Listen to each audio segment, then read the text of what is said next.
Bom dia, pessoal. A gente vai estar comentando sobre esse livro que eu gosto muito, mas também eu vou causar polêmica hoje, que é o Poética da Ana Cristina César. Lembrando, se você gosta dos meus vídeos, deixa o like, se inscreve, ativa o sininho, comenta sugestões de livros para eu falar, para eu ler, enfim. Sem mais delongas, bora pro vídeo. Esse é um livro que eu já tinha lido já faz um tempo, já faz mais ou menos 2 anos que eu li, e eu gosto muito da Ana Cristina César. É uma das minhas poetas brasileiras favoritas. No geral, eu gosto muito dela. E eu reli o Poética dela ano passado. E isso só confirmou mais ainda o meu gosto por ela. Pois bem, falando um pouquinho aqui. Esse volume aqui, ele é basicamente uma coletânea de praticamente todo o trabalho poético original da Ana. E outros textos que combinam ali o estilo dela. Que não são exatamente poesia, mas dá para enquadrar ali na obra geral dela. Até alguns anos atrás a gente não tinha muita coisa dela, só que ela acabou sendo uma autora homenageada da Flip. Ela acabou ganhando novas reimpressões, consequentemente, pela Companhia das Letras. Então a gente tem essa edição que aqui já é a mais famosa. Tem os livros individuais dela também, mas ainda não são muito comuns de se ver. Geralmente acabam comprando esse volume, que vem tudo de uma vez. Também tem um de correspondências, se eu bem me lembro. E também tem um da obra de tradução dela, né? Que ela também era uma ávida tradutora de obras em geral.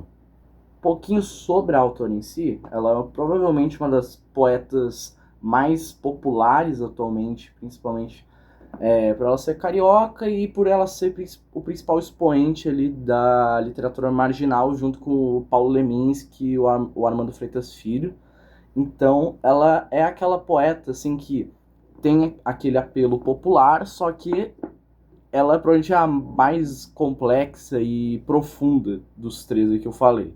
Porque realmente a poesia popular, ou melhor, marginal, que ela faz parte, tinha todo aquele intuito de não ter uma diferença muito grande entre todo tipo de cultura, então eles basicamente faziam um apanhado de tudo, de referências, estilos, de tudo para pôr nas poesias deles, e principalmente no âmbito de que eles iam contra esse negócio das monopólio de publicação literária vindo de editoras e faziam as suas próprias publicações independentes e se autodivulgavam e faziam comunidades entre si. Ela também recebeu um pouco mais de notoriedade até que, acho que foi alguns anos atrás que ela, acho que era o Ao Teus Pés, que foi um texto obrigatório de vestibular também. Quem dera eu tivesse pegado vestibular dessa época, né? Porque já vou falar daqui à frente que os livros obrigatórios, pelo menos da UFSC, que eu sou aqui de Florianópolis, são complicados, hein? Ela nasce ali no Rio de Janeiro, em 1952. Desde cedo ela vai demonstrar uma grande aptidão pela poesia e pela literatura no geral. Ela já vai ali, acho que por volta dos 16 anos, é que ela vai fazer um intercâmbio acho que para Londres, se eu bem me lembro. E ela vai desde cedo já começar a compor a sua obra poética ali desde a sua juventude. Não à toa, os primeiros textos aqui devem ser mais ou menos de quando ela tinha por volta dos 10, 11, 12 anos. E a poesia dela vai ser algo bastante peculiar, porque ela vai misturar ali. Ela vai ser muito versátil no geral. Ela vai, às vezes, ela faz poemas que seguem métricas, são bem específicos. Outras vezes ela larga a mão da métrica. Na verdade, na maioria das vezes. Tem poemas que nem parecem poemas, que são poemas em prosa quase. E muitos dos textos aqui do Poética vão ter um tom bastante diarístico, apesar de que os fatos não parecem ser realmente totalmente verídicos com experiências dela. São muitos e muitos fragmentos de cotidiano e reflexão otimista no geral. E como eu disse, a época dela ela não vai ser ali a mais popular. Apesar de ela ter uma certa fama, ela só vai ter mais ou menos ali pro final da vida dela, porque ela era ali da época marginal e ela quem datilografava e fazia o trabalho todo editorial praticamente sozinha, que nem o pessoal ali do movimento junto dela. Não sei se é só da minha parte, mas eu sinto também um muito grau de perfeccionismo no trabalho dela. Porque, realmente, você consegue ver uma minúcia bastante, um detalhamento muito grande em todo o trabalho dela. Não à toa ele não é tão extenso assim, também tem o fato de que ela morreu muito cedo, né? Mas não à toa a obra maior dela não é nem a poesia, sim vai ser ali correspondências. Eu acho até que, quer dizer, não, a de tradução é maior, porque ela passava a maior parte do tempo, ela estava sempre traduzindo alguma obra para o português, mas no geral ela escrevia e mantinha contato com muita gente. Na questão estilística também aqui vai ter, como eu disse, prosa, vão ter quase crônicas, vão ter haikais, vão ter sonetos e praticamente todos os estilos possíveis de escrita curta e poética você vai poder encontrar nesse volume aqui.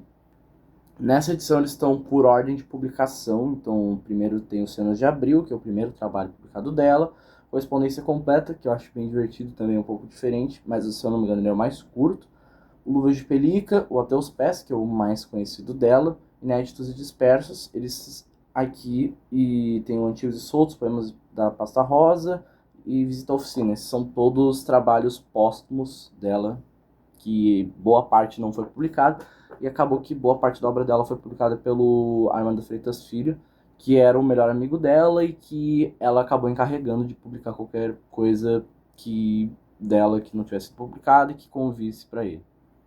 O primeiro ali, que é o Cenas de Abril, ele é até que bem autoexplicativo, porque a gente vai ter uma mistura bastante, um pouco às vezes desconexa, mas que você consegue ali achar um linkzinho entre todas elas.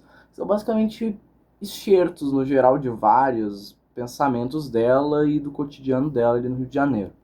De certa forma, não só nesse primeiro, mas se você juntar todo o livro, você sente que é como se você estivesse lendo o diário de uma pessoa que estivesse escrevendo. Eu não diria que tudo parece um rascunho, mas é que tudo parece não estar do jeito absolutamente perfeito no qual parece que ela quer deixar aquilo, sabe? Tudo parece não exatamente incompleto, mas poderia ter sempre uma camada a mais, que eu tenho certeza que a Ana sempre revia os seus próprios textos.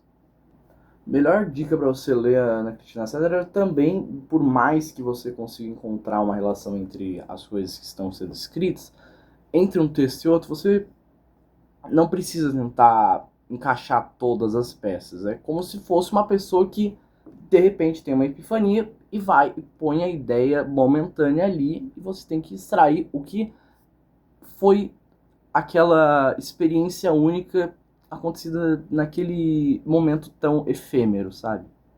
A Ana também tinha um viés artístico, visual muito grande, então tem várias coisas envolvendo desenhos. Também me lembrou muito a edição da poesia da Hilda Rich que eu tenho aqui.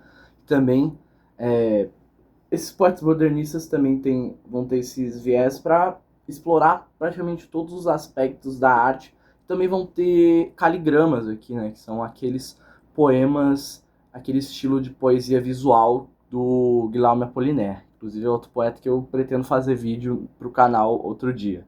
Spoilerzinho aqui, tem até o Zona e outros poemas que eu comprei da Penguin, que eu li ano passado também dele. O segundo, que é o Correspondência Completa, vão ter os poemas, mas também vai predominar muito o estilo carta. E a gente vai ter essa correspondência completa de uma pessoa no qual a gente não conhece exatamente, só é assinada como alguns outros nomes, né, especialmente Júlia, e a gente vai ter que ir acompanhando, bem, se pressupõe a ser poesia, mas acaba caindo quase num fluxo de consciência. Para ver mais ou menos um pouco dos dois extremos que tem no primeiro, tem um aqui que nem tem nome e só começa assim. Noite de Natal. Estou bonita que é um desperdício. Não sinto nada, mamãe. Esqueci, menti de dia. Antigamente eu sabia escrever. Hoje beijo pacientes na entrada e na saída. Um desvelo técnico. Freud e eu brigamos muito. Irene no céu desmente. Deixou de trepar aos 45 anos. Entretanto sou moça, entremeando um bico fino que anda feio. Pisa mais que deve. Me leva indesejável para perto das botas pretas. Pudera. Ele já segue uma orientação poética, mas daí depois, logo em seguida, tem outro.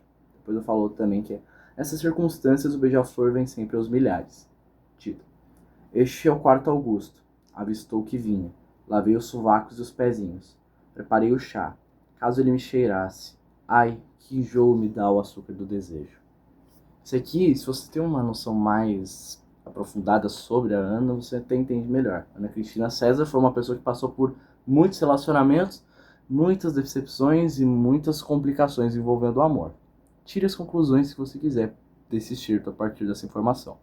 E no mesmo já tem um outro escrito que eu gosto muito dela, que é o Enciclopédia. Hecate ou Hécata, em grego Hécate. Mitologia grega. Divindade lunar e marinha, de tríplice forma, muitas vezes com 3 cabeças e 3 corpos. Era uma deusa órfica, parece que originária da Trácia. Enviava aos homens os terrores noturnos, os fantasmas e os espectros. Os romanos a veneravam como deusa da magia infernal. Ana Cristina César era alguém que respirava referências, então praticamente todos os poemas dela têm alguma referência bastante específica. Pode ser clássica, muitas vezes temos clássicas, especialmente mitologia grega, tem muita coisa envolvendo grego, só que também tem muita coisa envolvendo ali todo a vibe beat da metade ali dos anos 20. Também tem, nessa mesma coletânea, também tem um grande texto que é quase um relato dela sobre o Jack Kerouac e talvez, enfim, tem vários autores ali da contracultura americana também. E tem correspondência completa, que é basicamente uma carta só. A gente tinha falado. É uma carta consideravelmente grande, assinada por uma pessoa chamada Júlia, que eu vou. Acho que eu vou me dar o trabalho só de ler o final dessa carta. Não estou conseguindo explicar minha ternura. Minha ternura, entende? Isso é bem condizente com os textos dela em geral. É aquela pessoa que parece que quer dizer explicitamente o que sente, mas não consegue, se interpela na própria inteligência, sabe? O Luvas de Pelica ali, ele é praticamente todo um texto diarístico em estilo prosa poética, que parece relato, parece crônica, enfim, fica ao seu critério. E é bastante vários pensamentos muito difusos e bastante com muita digressão de uma pessoa viajando, que provavelmente remete a Ana Cristina César própria, que ela vivia viajando praticamente. Isso me lembrou também muito o capítulo, um dos cantos dos cantos do Ezra Pound, que tem um dos cantos que ele bastante conta ali, é a viagem de transatlântico do Ezra Pound ali para Inglaterra, eu acho, se eu não me engano. E é bem nessa vibe mesmo, só que num estilo bem autêntico dela, brasileiro, pop, beat, anos 20 ali. Inclusive, meu cheiro favorito dessa parte é esse aqui, ó. Estou jogando na caixa do correio mais uma carta para que você só me escreva... Uma carta para você que só me escreve alusões. Elidindo fatos e fatos. É irritante ao extremo. Eu quero saber qual foi o filme, onde foi, com quem foi. É quase indecente essa tarefa de elisão. Ainda mais para mim. Para mim. É um abandono quase grave e barato. Você precisava de uma injeção de neorrealismo. Na veia. Inclusive na questão dos cantos também, essa aqui tem várias partes que vão mudando ali o idioma entre o português, o inglês e o francês. Então isso vai muito daquele negócio de dependendo com quem tá falando e onde tá, e daí vai mudando o idioma condizente com o local e com o entorno. Então também tem esse negócio. Também é uma parte bastante comum nesses textos ali modernistas, pós-modernistas, de mistura de idiomas no geral. Daí depois de todas essas situações ali desse ambiente de viagem, tem um texto ali no final que é o epílogo, e daí sim tem uma explicação mais plausível do título Luvas de Pelica. Vou ler só o trecho aqui que é muito legal e tem todo esse negócio de bastante sinestesia. E realmente, o pessoal ali modernista vai brincar muito com as figuras de linguagem e com a língua do geral. Mas essa parte é muito legal. Esta é a mala de couro que contém a famosa coleção. Reparem nas minhas mãos, vazias. Meus bolsos também estão vazios. Meu chapéu também está vazio. Vejam, minhas mangas. Viro de costas, dou uma volta inteira. Como todos podem ver, não há nenhum truque, nenhum alçapão escondido, nem jogos de luz enganadores. A mala repousa nesta cadeira aqui. Abra a mala com essa chave mestra em cerimônias do tipo. Se me permitem a brincadeira. A primeira coisa que encontramos na mala, por cima de tudo, é, adivinhem, um par de luvas. Eilas, pelica. Coisa fina. Visto as luvas. Mão esquerda, mão direita, corte, Perfeito. Isso me lembra. Um jovem artista perdido na elegante Berlim de Belle Époque. Sozinho, em vão procurando por prazer. Passa um grupo ruidoso de patinadores, e uma mulher de branco deixa cair a sua luva. Uma luva com 6 botões forrados, branca, longa, perfumada. O jovem corre, apanha a luva, mas reluta se deve aceitar ou não o desafio. Afinal, decide ignorá-lo. Guarda a luva no bolso e volta caminhando para o seu hotel por ruas mal iluminadas. Mas assim me desvio do meu propósito desta noite. Depois, se houver tempo, concluirei esta história fantástica, onde entra até uma carruagem de Netuno, um morcego gigantesco que sorri e foge sempre, no oceano de folhagens. Vocês já pegaram o link aí com a Cinderela, né? Provavelmente. Enfim, dá pra ver que as referências e a criatividade para criar cenários, situações e expressões idiomáticas é praticamente infinita dentro desse campo poético. E tem o Até os Pés também, que é praticamente o trabalho mais conhecido, que vai ter uma mistura ainda maior, vai ser um apanhado maior dos trabalhos dela, o livro mais longuinho dela, mesmo não tendo tanta coisa assim. Mas eu vou ler alguns excertos dele que eu gosto bastante. O primeiro poema que aparece aqui, que já é muito legal. Trilha sonora ao fundo, piano no bordel, vozes barganhando uma informação difícil. Agora, silêncio. Silêncio eletrônico. Produzido no sintetizador que antes construiu a ameaça das asas batendo freneticamente. Parece muito, inclusive, o estilo do Joyce no Finnegan's Wake, tá? Essa parte de descrição de cenários, tá? Só um adendo aí. Apuro técnico. Os canais que só existem no mapa. O aspecto moral da experiência. Primeiro ato da imaginação. Suborno no bordel. Eu tenho uma ideia. Eu não tenho a menor ideia. Uma frase em cada linha. Um golpe de exercício. Memórias de Copacabana. Santa Clara às 3 da tarde. Autobiografia. Não, biografia. Mulher. Papai Noel e os Marcianos. Billy the Kid versus Drácula. Drácula versus Billy the Kid. Muito sentimental. Agora pouco sentimental. Pensa no seu amor de hoje que sempre dura menos que o seu amor de ontem. Gertrude. Essas são as ideias bem comuns. Apresenta a jazz band. Não, toca blues com ela. Esta é a minha vida. Atravessa a ponte. É sempre um pouco tarde. Não presta atenção em mim. Olha aqueles 3 barcos colados imóveis no meio do grande rio. Estamos em cima da hora. Daydream. Quem caça mais o olho um do outro? Sou eu quem admito Vitória. Ela que mora conosco, então nem se fala. Caça, caça. Faz passos pesados subindo a escada correndo. Outra cena da minha vida. Um amigo velho vive em táxis. Dentro de um táxi é que ele me disse que quer chorar, mas não chora. Não esqueço mais.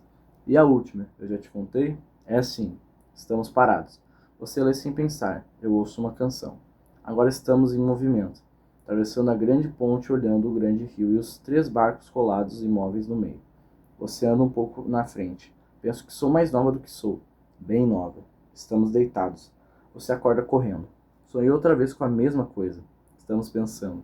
Na mesma ordem de coisas. Não, não na mesma ordem de coisas. É domingo de manhã. Não é dia útil às 3 da tarde. O da memória está útil. Usa. Agora é sua vez. Do you believe in love? Então está. Não insisto mais. O tempo fecha. Sou fiel aos acontecimentos biográficos. Mais do que fiel. Oh, tão presa. Esses mosquitos que não largam. Minha saudade ensurdecidas por cigarras. O que faço aqui no campo declamado aos metros, versos longos e sentidos? Ah, que estou sentida e portuguesa. Agora não sou mais. Veja, não sou mais severa e ríspida. Agora sou profissional. Tem toda uma progressão ali sentimental, e daí no final acho interessante que basicamente vira um diálogo, só que você só tem uma parte das falas do diálogo. Você tem as falas de uma única pessoa. Como é basicamente você está num ambiente público, só que você só tem uma opinião unilateral. Isso, inclusive, me lembrou também o episódio de Ulisses lá, que é o As Sereias, que tem toda a ambientação, é mais ou menos assim, e tem toda, que é basicamente um local público que está sendo mediado por palavras, só que a gente só vê os pensamentos do nosso senhor Leopold Bloom. Mais 2 aqui do Aos Teus Pés, poema, Lá Fora. Há um amor que entra de férias, há um embaçamento de minhas agulhas, nítidas diante dessa boa bisca de mulher. Há um placar visível em altas horas, pela persiana deste hotel. Fatal que diz fiado. Só depois de amanhã e olhe lá. Olha a minha lâmina, cortante, sofrendo de súbita cegueira noturna. Pendura a conta e não corta mais, suspendendo seu pêndulo de Nietzsche ou Poe, por um nada que pisca e tira folga e sai, afiado para a rua como um ato falho, deixando as chaves soltas em cima do balcão. Volta e meia vasculha esta sacola preta a cata de um 3x4. Exatamente o meu peito está superlotado. Os ditos deles zumbem por detrás, na batida com figuras de outras dimensões. Nesta hora grave, a mais peituda, estirada no sofá, encara fixamente a mulher da máquina. Junto, a lista lacônica das férias, mudança. Aborto, briga rápida com A, tensão dramática. Em SP. Carta para B, pura negação. Afasia com H, tarde, sentido no castelo.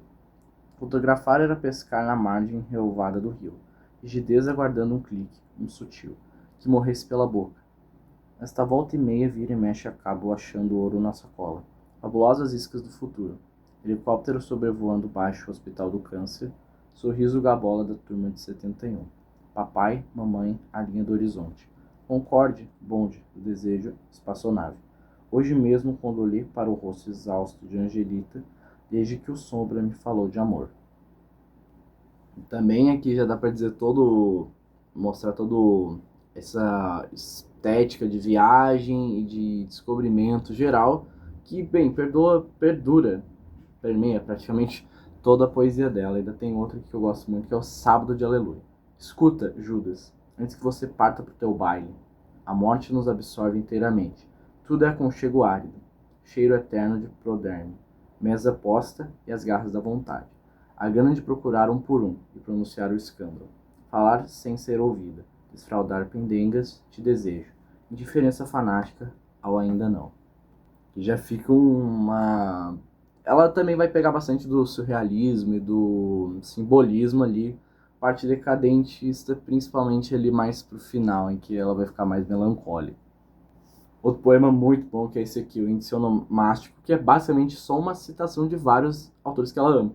Basicamente um crédito de filme. Alvin Francisco, Augusto Eudoro, Bandeira Manuel, Bishop Elizabeth, Buarque Elô, Carneiro Ângela, Dickinson Emily, Trebeck Grasnia, Drummond Carlos, Freitas F. Armando, Holiday Billy, Joyce James, Kleinman Mary, Mansfield Catherine, Meirelles Cecília, Mellin Ângela, Mendes Murilo, Maurice Kátia, Paz Octávio, Pedrosa Vera, Rees Jean, Stein Gertrude e Whitman Walt. Dedicatória. E este é para o Armando.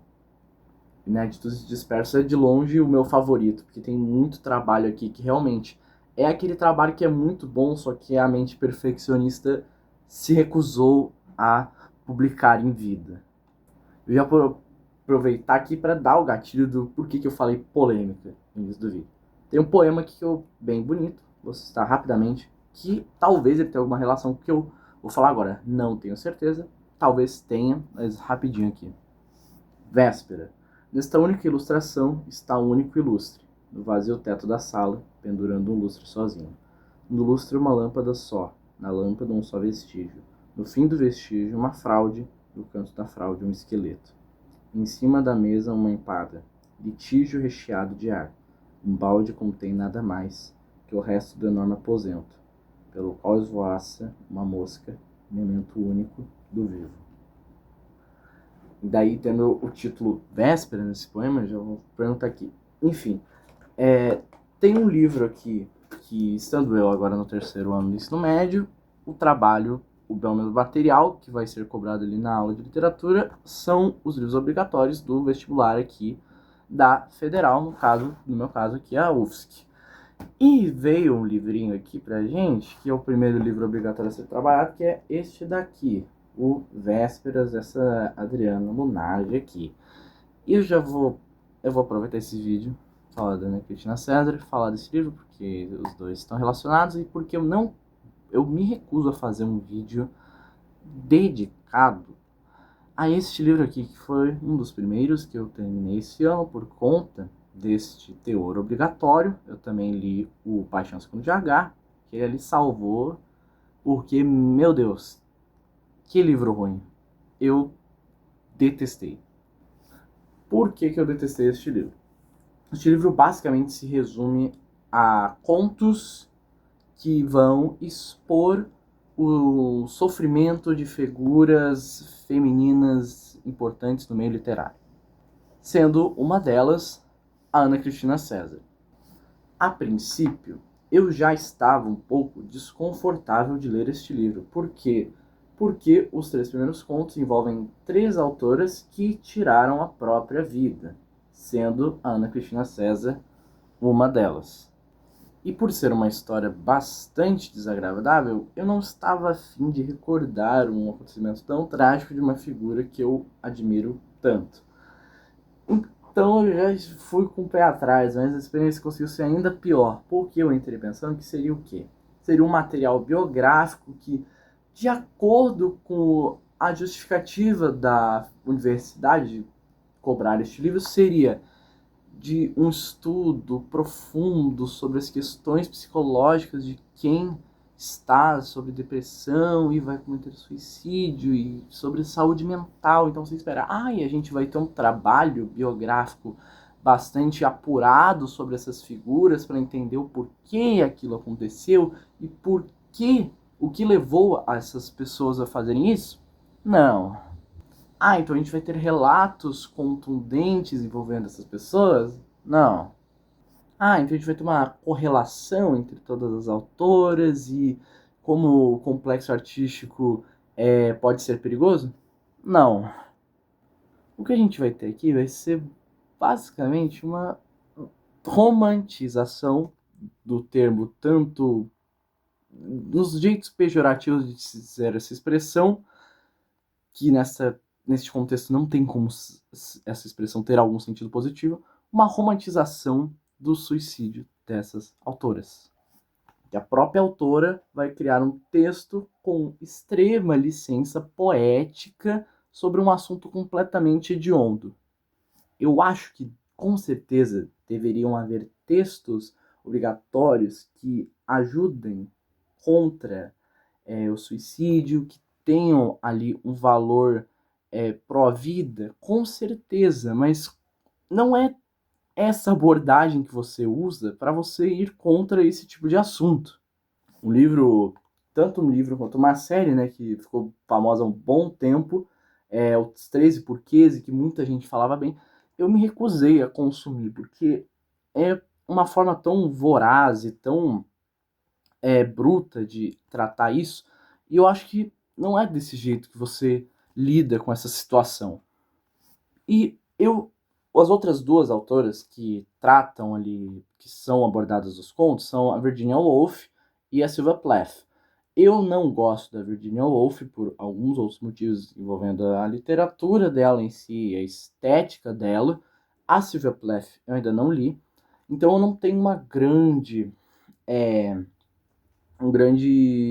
como posso dizer, uma grande repertório, nem uma grande, não tenho o meu lugar de fala ali para vamos usar essa expressão aí, não tenho meu lugar de fala para dar minha grande opinião envolvendo as outras 2 autoras. Mas ainda assim eu acho que é um insulto, tanto ao nome dessas figuras, quanto a quem teve que presenciar essa situação, ter que ver esse assunto ser tratado de uma forma tão exaltada e tão pomposa e super decorativa e ornada, sabe? Pelo menos se fosse mais bruto, mas não, o livro é extremamente meloso, é complicado. Você tá naquela situação e você pensa, nossa, isso é super bonito. E você trata aquilo como se, meu Deus, o suicídio fosse aquele negócio estético que vai te dar um status, vai te dar uma aura de, nossa, você cometeu aquilo e agora você tem toda uma simbologia em volta de você com isso. Isso para mim é absurdo. E os outros contos são de outras figuras femininas que não cometeram suicídio, mas que passam por situações também terríveis. É um livro que praticamente romantiza o sofrimento feminino e acaba que isso não é levado em conta e completamente ignorado. Por quê? Porque também foi escrito por uma mulher. Agora eu provavelmente vou ser enforcado por ter dito isso nos comentários, mas essa é a minha opinião. Se você não concorda, você é plenamente livre para discordar, mas eu aproveitei o gap de estar falando sobre Ana Cristina César para expressar o meu desgosto quanto a ler este livro. Cara, nem para eles sequer pegarem escritos envolvendo também coisas mais próximas da Ana Cristina César. O que não falta é texto envolvendo a família da Ana Cristina César sobre este assunto. E é claro que a visão do Caio Fernando Abreu, que é apresentada nesse livro, é perfeitamente válida. Só que você não só romantiza o suicídio da Ana Cristina César, como ele também romantiza o definhar do Caio Fernando Abreu, que morreu de AIDS, de um modo, assim, mórbido, mas que não está do jeito mórbido, está do jeito extremamente astérico, ornado, com aquelas palavras super que não deviam caber naquela situação, sabe? Eu só acho que esse tipo de assunto é bem escrito, vale esse tipo de coisa, quando é 100% fictício. Eu gosto de livros que têm assuntos mais pesados. Eu, por exemplo, leio Herta Miller, eu gosto do James Joyce, que muitas vezes acaba tendo acontecimentos que são realistas, sim, são realistas e abordam a realidade, só que são complicados, mas você pegar uma figura real, o qual você não tem domínio completo da mente, ainda mais Ana Cristina César, que era uma pessoa que era extremamente, não era reclusa, mas que era incapaz de dizer de uma forma extremamente plena, pelo menos de forma convencional, o que ela sentia, sabe? Então, é um combo sabe, incompreensão e romantização que eu não consigo engolir, sabe? Enfim, acho que eu já gastei muito tempo falando desse livro. Vamos voltar para este livro maravilhoso. Vamos deixar isso aqui de lado, por favor. Só aproveitei esse gap. Enfim, vamos continuar. Dois aqui, outros bons do Inéditos Dispersos, é esses dois aqui, que são o Antissonho e o Sonho. Primeiro o Antissonho aqui, ó. O súbito pré-amar, amor prelúdio, anuncia.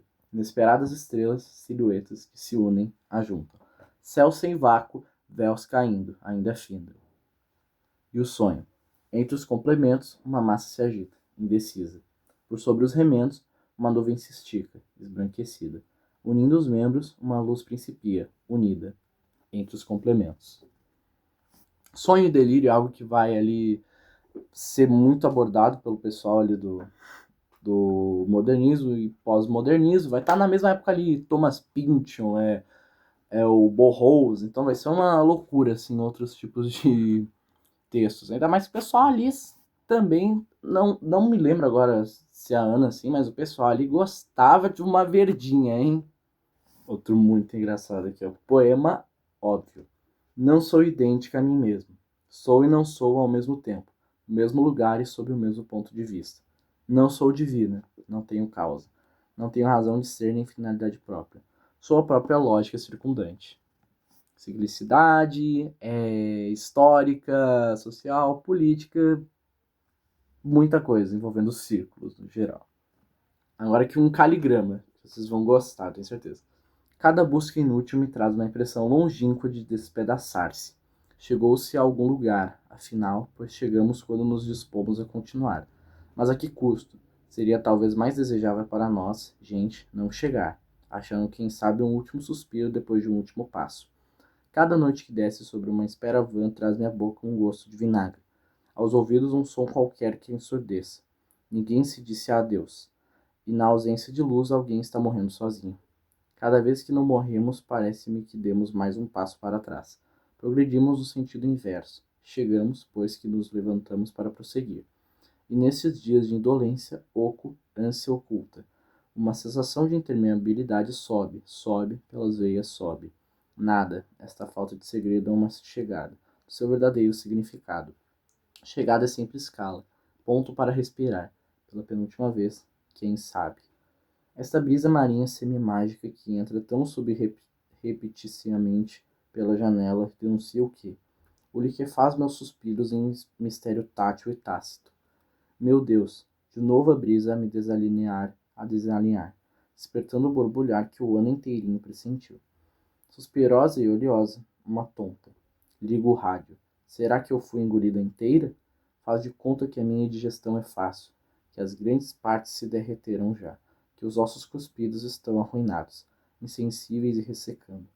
Ouvi dizer, li em algum lugar, Ana é idiota. Se conspirassem contra mim, talvez eu fosse. A noite despencou e quebrou 3 estrelas. Daí tem toda essa esse díptico entre subir e cair, e daí os poemas é o gota a gota. São 2 gotas. Último dos inéditos dispersos que eu vou falar que eu gosto, que é o Ulisses. E ele e outros me veem. Quem escolheu esse rosto para mim? Empate outra vez. Ele teme o pontiagudo estilete da minha arte tanto quanto temo dele. Segredos cansados de sua tirania, tiranos desejam ser destronados. Segredos silenciosos de pedra, sentados no palácio escuro, de nossos 2 corações. Segredos cansados de sua tirania, tiranos que desejam ser destronados. O mesmo quarto e a mesma hora. Toca um tango, uma formiga na pele, da barriga, rápida e ruiva. Uma sentinela, ilha de terrível sede, conchas humanas. Essas areias pesadas são linguagem. Qual a palavra que todos os homens sabem? Obviamente isso é uma referência ao Ulisses. E mais especificamente o episódio Náusea, que é o episódio que o Bloom vai pra praia, e ele vai ver os fogos de artifício, e ele vê a Gertie McDowell. Daí tem todo esse negócio de praia, da pele, daí tem a parte que a Gertie sensualiza e tudo mais. Então, como eu disse, sempre muitas referências literárias, musicais, culturais no geral. Tem muita referência também a filmes. Tem um poema ali do início que é referência ao filme Casablanca. Tem também a revistas e séries de TV no geral, enfim, muita coisa. Você tem que ter um bom repertório cultural ou uma paciência para ficar procurando às vezes as referências que ela vai pôr nas poesias. Adicionando algo à minha indignação envolvendo o outro livro, um dos textos mais, assim, que mais mexem comigo é um texto do pai da Ana Cristina César, que é posto aqui no final do livro, que é na cronologia da vida dela, que é um texto escrito por ele mesmo, que ele era jornalista e sociólogo. Ele escreve o seguinte aqui, que é: vou vendo a filha, quando ela nasceu aqui, ó. Fui para a maternidade logo cedo.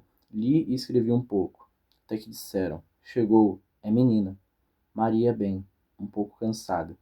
À tarde voltei, mais a avó, o avô e a tia. E vimos a menina que tinha poucas horas. Uma filha.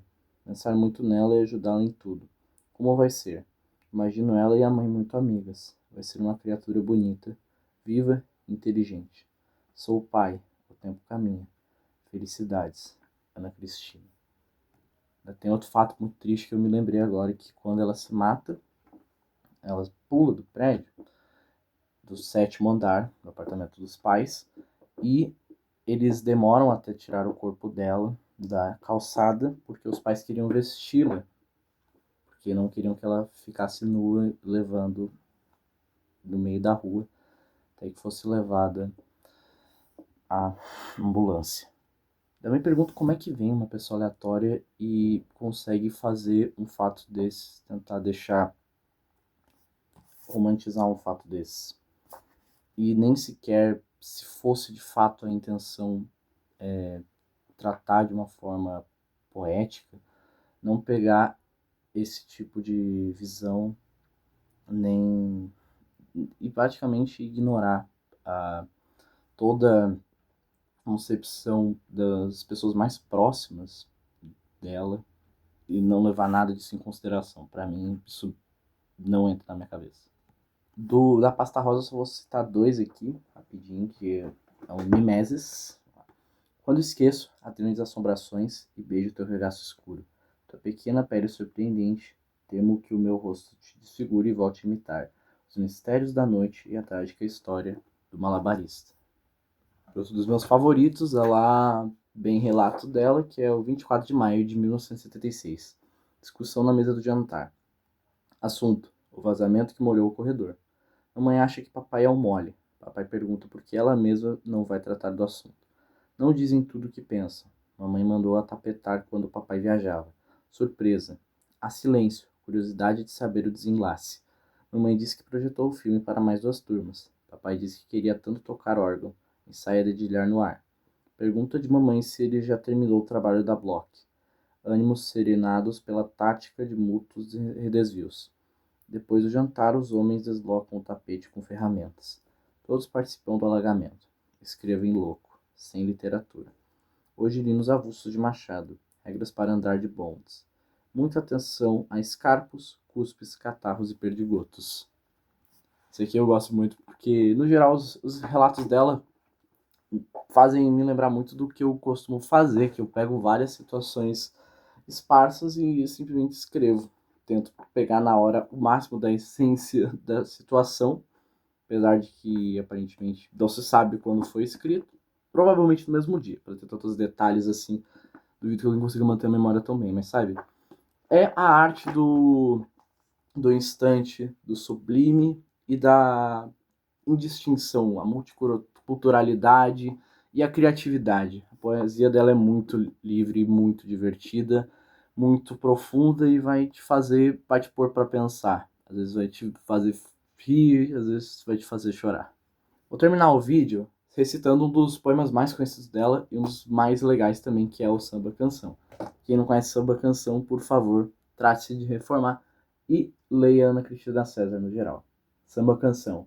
Tantos poemas que perdi, tantos que ouvi de graça. Pelo telefone, tá aí. Eu fiz tudo para você gostar. Fui mulher vulgar, meia bruxa, meia fera. Risinho modernista, arranhado na garganta. Malandra, bicha, bem enviada, vândala, talvez maquiavélica.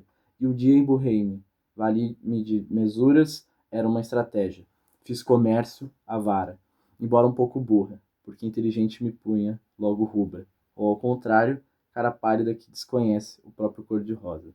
E tantas fiz, talvez querendo a glória, a outra cena à luz de spots. Talvez apenas teu carinho, mas tantas, tantas fiz. Enfim, eu acho que o vídeo ficou bastante longo. Espero que vocês tenham gostado da minha apreciação por Ana Cristina César. Comenta aí se vocês gostam mais de outros autores brasileiros para comentar.